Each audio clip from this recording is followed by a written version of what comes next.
What if the person destroying your family didn't need to touch you? What if they could sit back, smile, and watch your entire life collapse on its own? And what if the most dangerous person wasn't even the man you feared the most, but the people he had already poisoned against you? Today's story takes us into one of the darkest and most disturbing chapters of Apple TV's psychological thriller, Cape Fear. Episode 5, titled Faith, changes everything. Secrets are exposed, families begin to fracture. A shocking murder rocks the story. And by the end of the episode, Max Cady is closer to the Bowden family than ever before. But before we begin, if you enjoy movie recaps, thriller breakdowns, and ending explanations, make sure to subscribe and turn on notifications. Now let's enter the nightmare. The episode opens inside a house we've never seen before. The room is dimly lit, candles flicker.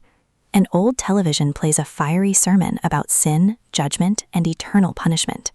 The preacher's voice echoes through the room like a warning. And then we meet Faith Valentine, Nevaeh's mother. Immediately, something feels wrong. Faith isn't happy to see her daughter. She's terrified. The fear is visible on her face before Nevaeh even says a word. Nevaeh walks through the house without asking permission, without greeting her mother, without showing even the slightest hint of affection. Instead, she calmly begins packing food into a bag, almost like she's robbing the place. Faith watches silently, nervously, like someone trapped in a room with a predator. Then comes one of the episode's first uncomfortable moments. Nevaeh corners her mother, smiles, and kisses her directly on the lips. Not a quick kiss, not a normal goodbye. Something much stranger, much more unsettling. Then she simply says goodbye and walks out. Faith remains frozen. The scene tells us everything we need to know. The woman isn't afraid of Max Cady. She's afraid of her own daughter. And that realization will become very important later. But for now, Nevaeh has somewhere else to be. We next find her at a movie theater. Most people go to the movies to relax. Nevaeh goes there to cause chaos. She's sitting alone watching a screening while laughing uncontrollably. Not normal laughter. Not someone enjoying a funny scene. This is manic laughter, obsessive laughter. The kind of laughter that makes everyone around her uncomfortable. Eventually, another moviegoer asks her to be quiet. Big mistake. Nevaeh immediately responds by throwing food at them. The theater erupts into confusion. People stare. Employees rush over. But Nevaeh doesn't care. She enjoys making people uncomfortable. She enjoys creating disorder. And that's exactly when another person enters the theater. Bowden. She's been searching for answers, searching for the truth about the mysterious girl who has inserted herself into her children's lives. The girl who has been talking to Zack, the girl Natalie knows as Amber, the girl who just happens to be Max Cady's daughter. Anna follows Nevaeh outside and finally confronts her. At first, Anna tries to remain calm. She asks questions, attempts to understand what's happening, but Nevaeh refuses to cooperate. Instead, she turns the conversation into a psychological attack. Every question Anna asks gets answered with another layer of manipulation. Then Anna changes tactics. She tries sympathy. That doesn't work. She tries intimidation. That doesn't work either. No matter what Anna says, Nevaeh remains completely in control, almost amused. And then she delivers a chilling line.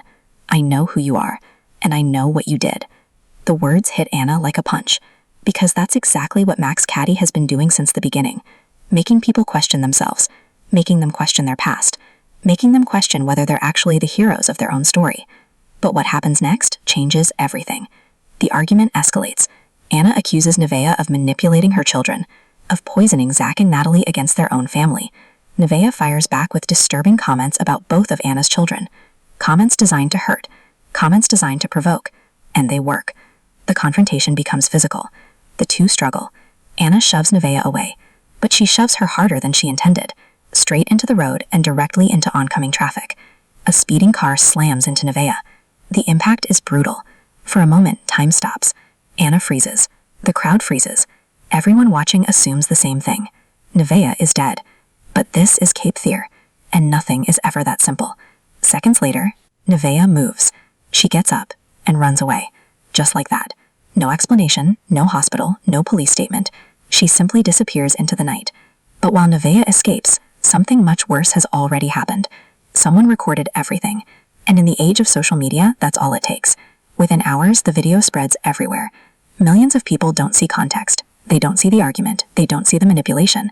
They only see Anna Bowden appearing to attack a teenage girl. The internet instantly chooses its villain. And this time, it's not Max Cady. It's Anna. Back at home, Natalie watches the viral video. She can't believe what she's seeing. Neither can Tom. And suddenly the cracks in the Bowden family grow even wider. Because while Max Cady hasn't physically touched any of them, their lives are beginning to collapse anyway. And the most terrifying part? Max hasn't even made his biggest move yet. Because while Anna's reputation burns online, Max is quietly preparing the next stage of his plan. And before the night is over, the Bowden family will discover that the nightmare is only beginning. As the viral video spreads, Anna's life quickly begins to unravel. Her coworkers and even the police start questioning her actions. Since she failed to mention that Nevaeh was hit by a car during their confrontation, her credibility takes a major hit. Soon, Anna is removed from an important hearing and finds herself increasingly isolated. Meanwhile, Tom has problems of his own. While having drinks with Lexi, Max Cady unexpectedly appears once again. Instead of avoiding him, Tom actually sits down and talks with him. During their conversation, Max claims he has never even met Nevaeh and isn't sure she's really his daughter. According to him, she only wrote letters to him while he was in prison. Whether Max is telling the truth or manipulating Tom is impossible to know. Back at home, Anna finally tells Natalie the truth. The girl she knows as Amber is actually Nevaeh, Max Cady's daughter.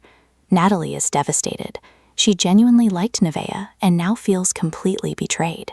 Things get even stranger when Natalie finds Zack acting bizarrely. He's carrying a strange red figurine covered in shells and appears almost hypnotized. At one point, Zack even tries to kiss his sister, leading to a heated argument.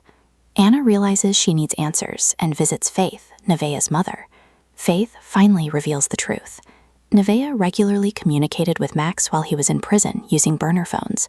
During those conversations, Max slowly influenced her with a strange belief system of his own creation. According to Faith, Max changed Nevaeh completely and turned her into someone she barely recognizes. Faith won't officially testify against Max, but she gives Anna a crucial clue. She tells her where Nevaeh sleeps. And what Anna finds there is horrifying. Following Faith's directions, Anna arrives at an abandoned mausoleum where Nevaeh has been living. The place looks like a shrine.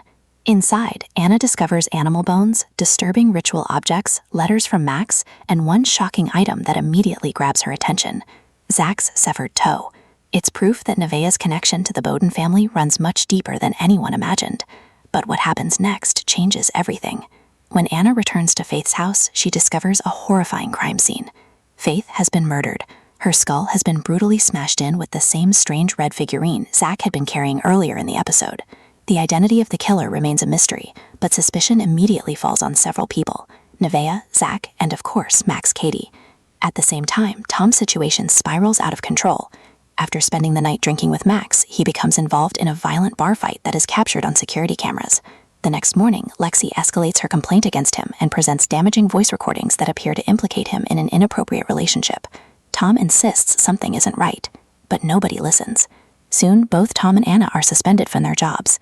Professionally ruined, emotionally exhausted, and increasingly convinced that Max is behind everything. Then comes the episode's biggest twist. As the Bowden family stands outside their home, Max casually walks by with his dog. Tom and Anna tell him to go home. Max smiles, turns around, crosses the street, and walks directly into the house opposite theirs. The realization hits instantly. Max hasn't just been stalking them, he's moved in across the street. Now he can watch them whenever he wants. The Bowdens are trapped. Their jobs are gone. Their family is breaking apart. A woman is dead, and Max Cady is closer than ever before. The game has entered a terrifying new phase. By the end of episode 5, it becomes clear that Max Cady's greatest weapon isn't violence, it's manipulation. What's terrifying is that Max barely does anything himself. Instead, he influences people, plants ideas, creates doubt, and watches as others destroy themselves. Anna loses credibility. Tom loses control of his professional life. Natalie feels betrayed. Zack becomes increasingly unstable. The entire Bowden family is falling apart from within. The biggest mystery remains Faith's murder. The show doesn't reveal who killed her, but several clues point toward Zack. Throughout the episode, he behaves strangely, falls into trance-like states, and carries the same red figurine later found at the murder scene.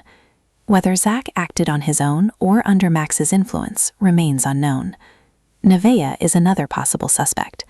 Her relationship with Faith is deeply disturbing, and Faith openly admits she's more afraid of her daughter than she is of Max. However, the most important thing to understand is that the murder itself may not be Max's real victory. His real victory is psychological. He has successfully turned everyone against each other. The title, Faith, carries a deeper meaning than religion.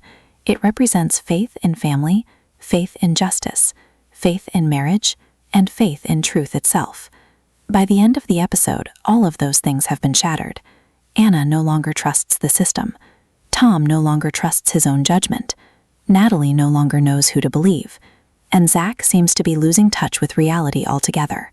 Then comes the final reveal. Max now lives directly across the street from the Bowdens.